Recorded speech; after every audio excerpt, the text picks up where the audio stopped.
ব্যাটবুনিয়ায় ডাক বাংলো মাঠে ফুটবল টুর্নামেন্টের উদ্বোধন।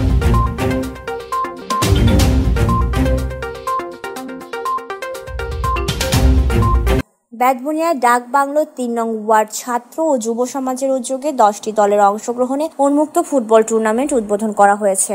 রোববার বিকেলে ঐতিহ্যবাহী ডাক বাংলো মাঠে প্রধান অতিথি হিসেবে উপস্থিত থেকে টুর্নামেন্টের উদ্বোধন করেন কাউখালী উপজেলা পরিষদ চেয়ারম্যান শামসুদ্দোহা চৌধুরী।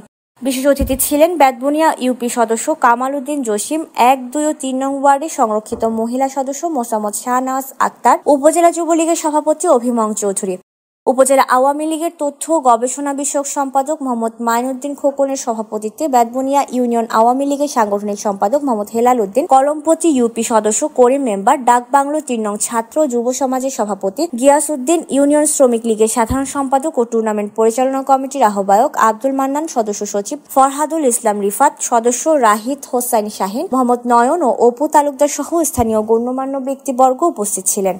টুর্নামেন্টের উদ্বোধনী খেলায় মুখোমুখি হয় সুগার মিল আদর্শ ইয়াংস্টার ও পশ্চিম মনাইপাড়া একাদশ।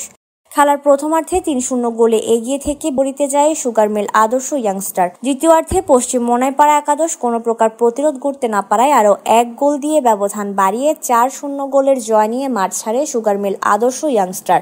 খেলা পরিচালনা করেন Mohammad Gias Uddin. Man of the match নির্বাচিত হন বিজয়ী দলের মোহাম্মদ সাব্বির। পরে ম্যান অব দ্য ম্যাচ সহ লটারিতে বিজয়ীদের হাতে পুরস্কার তুলে দেন অতিথিরা। প্রসঙ্গত, খেলার প্রতি জনসাধারণের আগ্রহ বাড়াতে টুর্নামেন্ট আয়োজক কমিটির পক্ষ থেকে লটারির আয়োজন করা হয়েছে। প্রতিদিনই লটারির ড্র অনুষ্ঠিত হবে এবং বিজয়ীদের জন্য থাকছে আকর্ষণীয় পুরস্কার। Desk report, CHT TV।